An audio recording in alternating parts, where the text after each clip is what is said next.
Memories about beekeeping. Go ahead. Oh, okay. I kind of got into beekeeping because my dad-in-law lived down in Point Washington area, and he had a friend named Chat Holly that had several hives of bees. And my father-in-law, he used to make beehives for him because he had the saws and everything. Okay. And my dad-in-law, he would bring in honey that Mr. Holly would give him. So, and on that peninsula out there, going all the way down to Destin, was nothing but tie and gallberry and some tupelo around them creeks. But anyway, I bought a hive from him. Me and one of my neighbor How buddies. old you were at that time? Hmm? How old you were at that time? I was probably about 30, 34 or 5. Okay. And anyway, we brought it home and set it out here in the yard. We looked at it a few days and messed with it, and and I didn't have enough knowledge to know really what to do with it. And I had got a job at Arizona Chemical Company, and old fella there that was a friend of ours, and I went to school with his sons. He was a beekeeper, so I'd ask him, what'd be the best time to rob the hive and pull the honey off of it. He just had one box. So anyway, he loaned me his extractor, a hand crank extractor, and we had a big oak tree here in the backyard by the pump house, and we just took forks and just scratched the comb and then slung the honey out of it, and not knowing really what we was doing. The first time we got through 10 frames of honey without getting bee stung or anything, and then we put the boxes back on. Well, just in a few days, they had it full again. Cool. Well, in the meantime, I had ordered a package of bee kit from Sears Roebuck, and used to get a deep box and then a shallow box, and the paraphernalia went with it. What year you're talking about now? I'm talking about 71. How much it cost you for the package? The kit? The kit. I think it was around about $30. Okay. And the price now has gone probably well over $100. Okay. And I made my first veil, out of some screen wire and some sewing stuff, and put it over hat. And then I got me a catalog from his friend Willie McNeil from Walter T. Kelly. Well, whenever I ordered some frames and a hat and a hive tool and a smoker, he sent me the beginning bees with Walter T. Kelly, and I learned a lot out of that little pamphlet. And then I put a swarm of bees in the hive that I got. I put it all together in front of the fireplace in there, and we took it down to Point Washington. My daddy-in-law, he wanted some bees to look at. So we were camping out there at Graydon Beach, and overnight the weekend, and fishing. And he told me, he said, Mr. Holly's got a hive of bees for you in a cardboard box. You ought to go down there and get it. Cool. So I went down there and got it, and he had it taped up, and went back by my dad-in-law's, which they lived about 2 miles apart. And I opened the box and out boiled the bees, and he told me what to do, just put them on top of the hive and dump them down the front and just leave them. He said when they go down in the hive and start settling off, he said there'll be queen bee with them.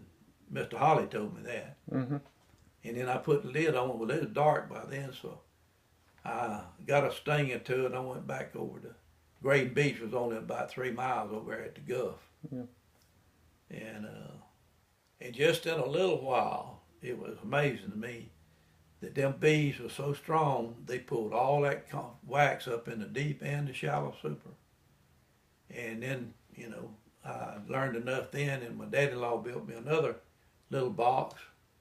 And I went down to Weedwall and I bought some shallow frames to go with that box, and some foundation from the Whitfield. Okay. Yeah, Whitfield beekeepers down there. Mm-hmm. And they asked me, Eugene Whitfield asked me, he was running the bee operator.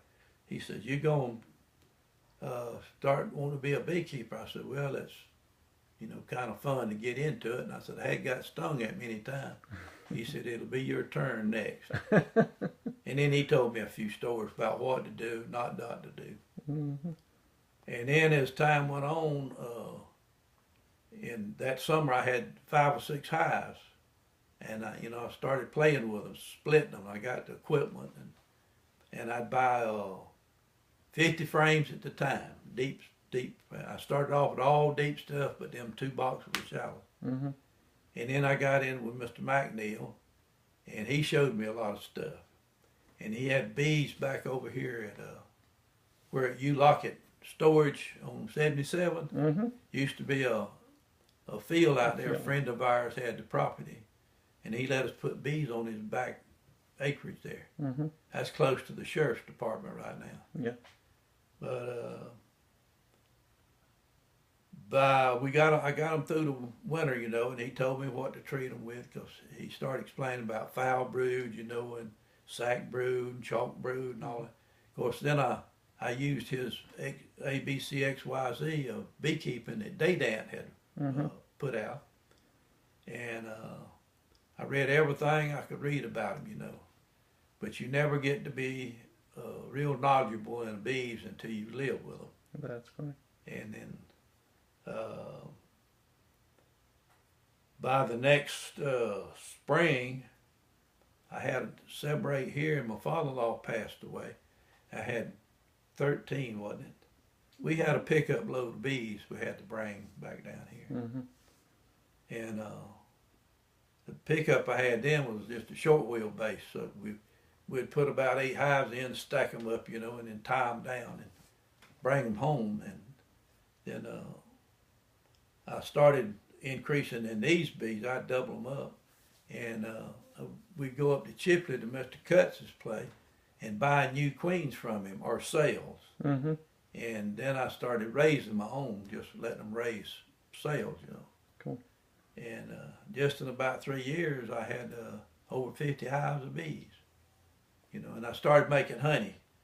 And we took the same small extractor, hand extractor, and we would sling out that honey 3 or 4 barrels a season. And that really, I found out it was a commodity I could sell, like fish or something. And then you put the bees was paying for themselves all the time. Did you start making tupelo at that time, or just wildflower? Wildflower, yeah. I didn't have a Tupelo site at that time. How much was a pound of wildflower at that time? Probably about 28 cents. Tupelo was up to about 40, 42. Wow. Yeah. And this is not till retail.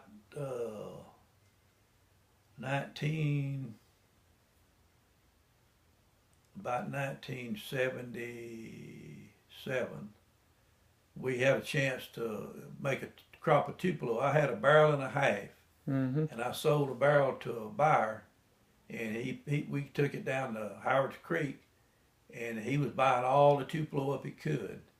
That was National Papaya Company down in Tampa. Mm-hmm. And he bought all of our red honey. So that's really where I got. And he paid us 72 cents a pound at that time to get all of it. But at that time, the U.S. government would buy you honey on loan for 60 cents. Mm-hmm. So we tried that one year, and you can't deal with the government because you're always short. And so we just, and then I started bottling some of the Tupelo. Mm-hmm. And I'd get all the old vinegar jugs and apple juice jugs, glass jugs, and we'd get up, 20 or 30 of them, and we were selling it for about $25 a gallon then. Wow. Yeah. And then since the scare on losing bees so bad the last 7 or 8 years, price of honey has gone up because it got scarce. And now you can't hardly find a jar of Tupelo because the season is really Definitely. dominated, you know, being less honey. And Before talking about the Tupelo and the problem of the Tupelo, what does beekeeping mean to you after years of working the bees and being close to them? How you feel when you go today to your bees and to the field? always when Working the the sap in the trees starts blooming, and I look at the red maple when it starts blooming, and the other wildflower trees, your pear trees, they bloom, that you know the bees need some care. So it starts getting warm days here, you know, along January, February. Mhm. So I start going in my bees and seeing if they need any help. And then you may find where they're starving. Or they may not have any pollen, where you can put substitute Mhm. nectar in there by mixing sugar and water half and half, Mhm. and stimulating the queen too, because if she's got something to eat, she's gonna lay eggs. Correct. And her days gets longer after the 22nd of December. So all that thing goes back through your mind that you got a living insect here that helps man by pollinating, and then he rewards you if you take care of them. Definitely. And so then your whole idea is from the fall back to starting spring again is repairing your equipment and having new foundation in them if they need them, and replacing your old comb if it's got old, you know, and dark, maybe diseased, and you kick it out and melt the wax out of it, and it's just around the clock again, you know. And you wish for the best and hope you don't have any bad days, but you will. And hope you don't lose any queens or any bees coming down through the spring and the summer. Do you look at the bees like different than looking at any other pets or animals? Oh yeah, yeah. How? You look at the bees as being your first friend you have, just like you have a dog that you hunted with, or a yard dog, you know, it help you raise your young'uns with, Mm-hmm. protect them. But you should be protective of your bees, because man's accumulated all the nays for beekeeping in nature, and by, you know, spraying pesticides. And I'm real careful where I put my bees, where there's no farming. I used to pollinate, but I lost a lot of bees pollinating. Mm-hmm. You know, I got paid to pollinate, but that's hard to go out there and you've lost 8 or 10 hives in the edge of a field, and because of spray. Right. And what will kill insects on vegetables, you know, or row crops, will do away with your bees too, because they poison the pollen on these different flowers. And each kind of vegetable, like cucumbers and squash and cantaloupes and watermelons, they have a flower, and they produce a lot of pollen. So after a farmer sprays in there for bugs, it's detrimental to his crop. The bee's gonna visit that pollen and bring it back, and she won't die by bringing it in, but they store it. Mm-hmm. Then it ferments and gets where it's not good for feeding the young bees.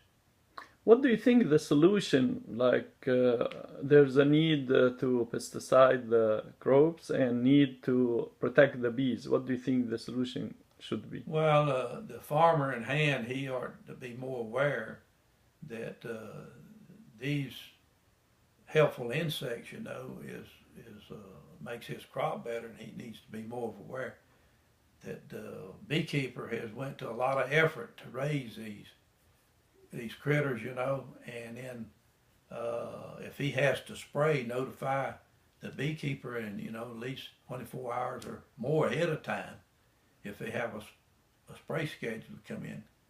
Because you can't just put a cover over the top of them, because they're going to go visit and work these flowers and bring that nectar and pollen in, you know, that's contaminated. Correct. So Now, a personal question. What was the role of Vernon in your beekeeping? Well, Vernon's my partner in life, so she was my right hand, you know, and she worked the honey house and would extract, and she would go to the bee yard with me and, you know, help me as I was working bees. And we were learning together. And then I determined when I was going to retire in '97 that I was going all commercial and build me a honey house of my own, because we used to do it in another place. And it was just too crowded, and you didn't have any place to store your combs unless you brought them home. And I just treat them and put them underneath the shed. And now we wrap them airtight and then treat them with a moth proofing that's recommended for honeybee wax combs. It helped you load and unload those trailers too when we first started. She helped me load bees on the trailer at night. You know, she'd hold the light for us, and then she would we'd use clamps. Clamps, and I'd get one side and him the other. Yeah, and she'd help me put them on the back of the truck or on the trailer. Cool. And but she's a little bit short to be handling that, so that's probably part of what's wrong with her back. Yeah. And mine too, because I just hug one up and scrunch over and set it up on the tailgate of the truck, and then we'd move them, you know. So she's definitely your first partner and the best partner. That's right. Not just in life, but in beekeeping too. That's right. Thank you. Okay, go ahead. I'm sorry. Because she takes care of all the orders. We're permitted through the state agriculture department, you know, to bottle and sell honey to the public and to the stores. And so we have to have a certified extracting facility and bottling place. And then they come check us once or twice a year, and whenever they need to, and then certify that we're up to their standards. And we've never been shut down, and that's been a pretty good while. Great.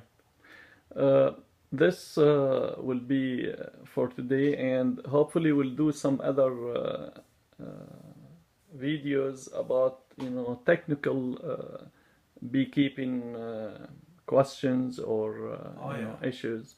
But I think, go in a hive and bee yard, you know, and check them out. Like I tell a lot of people, first thing you go into a bee yard, you see what your bees. You got several hives.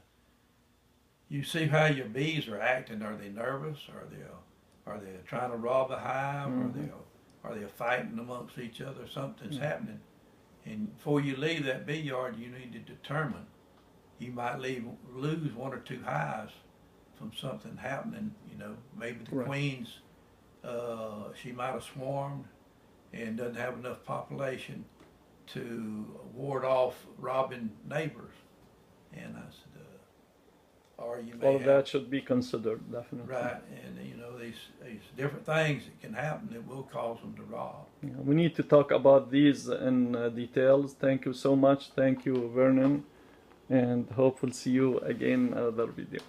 Thanks a lot.